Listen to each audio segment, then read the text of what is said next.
Bonjour à tous et bienvenue dans cette nouvelle vidéo sur le visualbasic.net. Alors, dans cette vidéo va être divisée en deux parties. La première partie, nous allons découvrir le mot clé shared avec les classes. Et dans la deuxième partie, nous allons apprendre à sauvegarder du texte, tout simplement. Alors, c'est parti. Alors, le mot-clé shared, alors, pour découvrir ce mot-clé, nous allons créer une classe. Donc on va aller dans projet, ajouter une classe. Hop.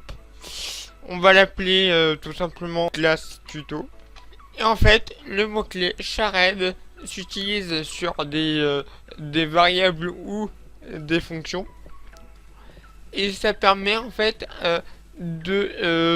d'utiliser les fonctions, les variables en dehors de toute instance d'objet. Ça veut dire, si nous déclarons une fonction comme shared, donc partagée en français, et ben nous pourrons utiliser cette fonction sans instancier un objet. Alors j'aurais dû vous montrer ce concept bien plus tôt dans la série, mais j'ai complètement oublié ce concept là, donc j'en suis désolé.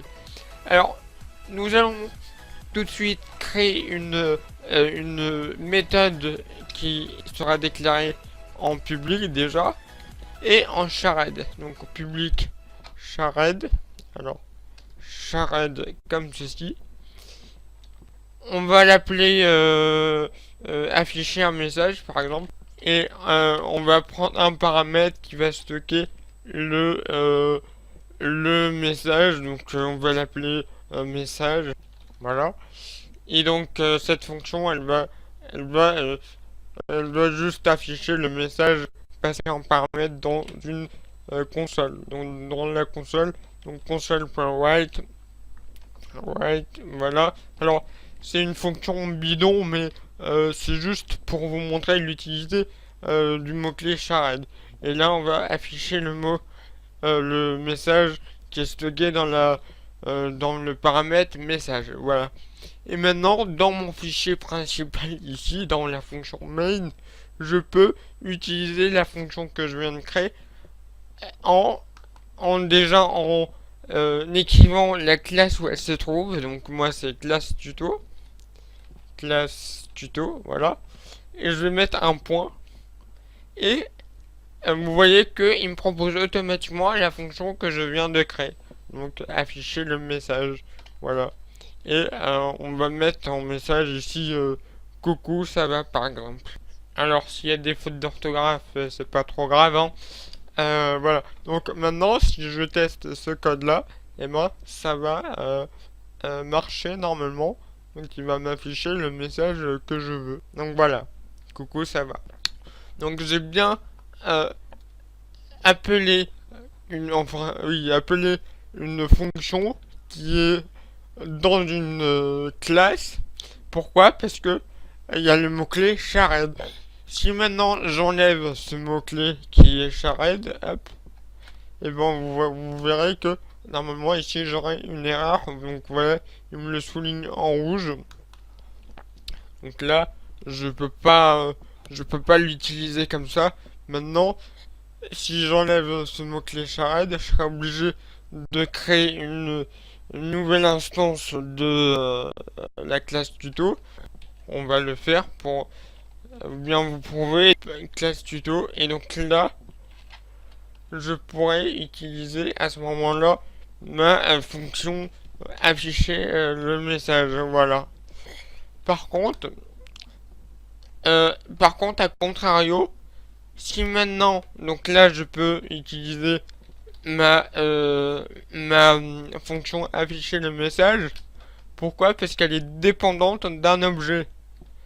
Par contre, si je remets donc le mot-clé shared, donc ici on va faire CTRL Z, voilà, shared, et ben je ne peux plus utiliser cette fonction avec un objet.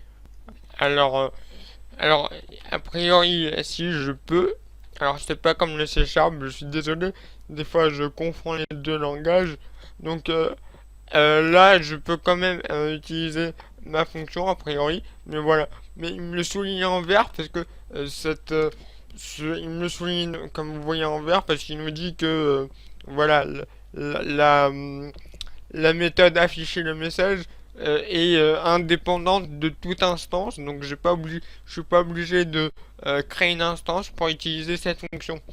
Bon, nous on est en Visual Basic, tout est simplifié, donc c'est pas comme le C Sharp, donc je peux quand même utiliser la fonction depuis une instance. Mais voilà, mais vous pouvez aussi l'utiliser sans avoir à instancier un objet de type classe tuto, mais juste en appelant, enfin en spécifiant que cette fonction est dans la classe tuto. Voilà. Donc voilà pour cette première partie. Donc j'aurais dû vous montrer ça beaucoup plus tôt, mais je suis désolé.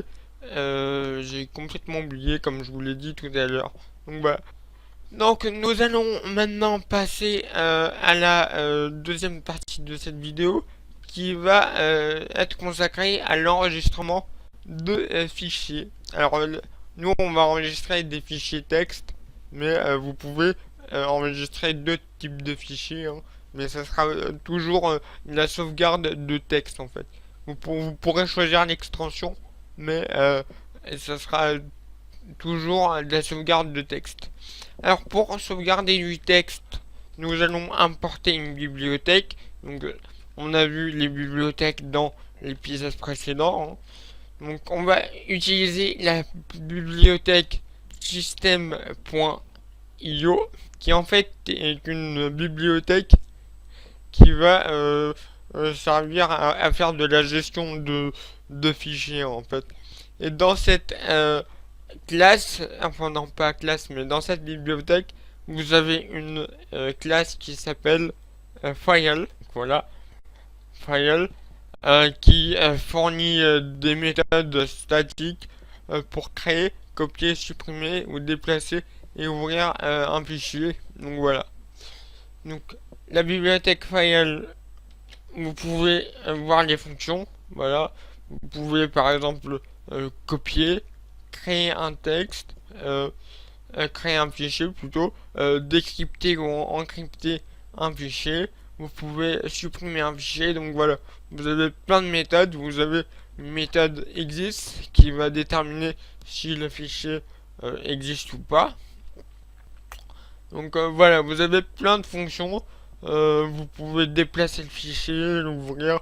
Enfin, vous avez plein de fonctions comme ça. Donc nous, on va créer un fichier pour l'instant et après on va essayer de le lire.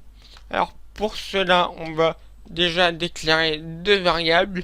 Une variable qui va stocker le chemin du fichier, donc, qui sera égal, alors il sera égal, on va l'enregistrer dans le bureau, pas bureau 2 mais bureau, et on va hop, ici mettre le nom du fichier. Donc on va mettre par exemple mon super texte. Allez. Et là, vous n'oubliez pas de mettre l'extension. Alors, je crois que vous n'êtes pas obligé d'en mettre, mais nous on va en mettre quand même. Mais vous pouvez mettre n'importe quelle extension ici. C'est à vous de choisir. Alors l'extension par défaut d'un texte c'est TXT, mais en fait c'est de l'extension d'un fichier bloc-notes. Donc quand vous enregistrez un fichier avec votre bloc-notes de Windows, il enregistre en format TXT.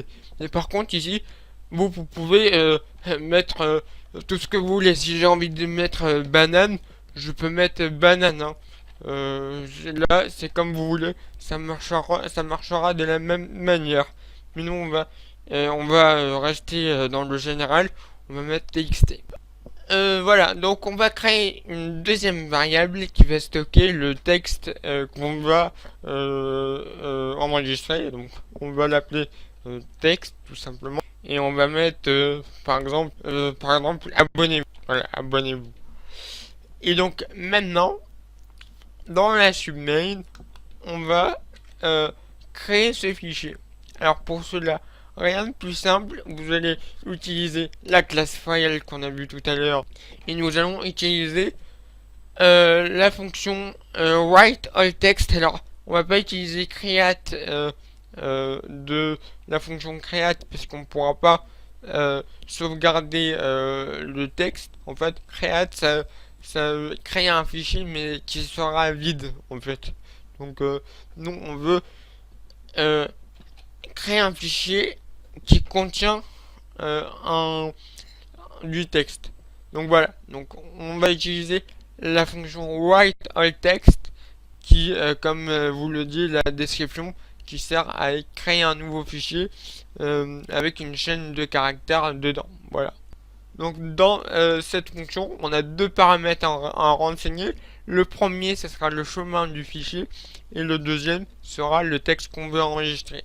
Donc nous, le chemin, on l'a sauvegardé dans la variable qui s'appelle chemin et le texte qu'on veut enregistrer se trouve dans la variable texte. Et donc, on va faire un console.write juste pour dire qu'on a bien enregistré le fichier. Donc, console.write. On va mettre fichier créé. Et on va mettre aussi un environnement.newline. Alors, environnement.newline, c'est pour aller à la ligne en fait. C'est comme si vous dans un Word, par exemple, vous allez à la ligne. Et ben, c'est un environnement.newline. C'est juste pour faire un retour à la ligne dans le texte. Et on va mettre le chemin. Voilà. Donc là le console.write c'est pas obligatoire, mais c'est juste pour moi. Voilà. Donc maintenant, on va aller dans le bureau. On va constater qu'il n'y a aucun fichier texte. Alors, ouais, il y a le fichier color, mais ça n'a rien à voir. C'est pour un autre projet. Mais il n'y a pas de fichier au format TXT en tout cas. Donc on va exécuter pour voir. Hop. Et nous allons aller dans le bureau. Là, dans la console, on nous dit bien que le fichier a été créé. Donc mon supertexte.txt a été créé. Et en effet, nous pouvons voir ici que nous avons un fichier texte ici. Et si je l'ouvre, et ben dedans il y a le texte que j'ai enregistré. Voilà. Donc voilà pour la création de fichiers texte. Maintenant, nous voulons peut-être lire ce fichier, peut-être. Donc là, nous avons créé le fichier. Maintenant, on va passer à la lecture des fichiers. Alors, nous avons plus besoin de cette variable-là. On a juste besoin de la variable contenant le chemin. On va effacer le code qui sert à créer le fichier. Et maintenant, nous allons coder le code qui va permettre la lecture de ce fichier. Avant de lire un fichier, il faut vérifier que le fichier existe. Parce que si vous essayez de lire un fichier qui n'existe pas, votre application va crasher. Enfin, va bugger. Donc, il faut d'abord, dans une condition, vérifier que le fichier existe bien. Et s'il existe, et ben on le lit. Et pour cela, on va utiliser une condition if. Voilà. On va utiliser notre classe file.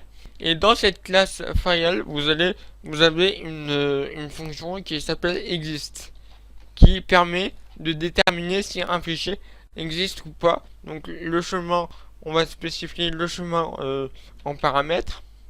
Et si il existe, la fonction va renvoyer true. Si elle n'existe pas, il va renvoyer false. Donc nous on va utiliser directement ça dans une condition pour vérifier s'il existe ou pas. Et dans cette condition, donc là, si on entre dans cette condition, et ben ça veut dire que le fichier existe. Et dans ce cas, on va pouvoir le récupérer. Alors, on va quand même créer une variable qui va stocker le résultat.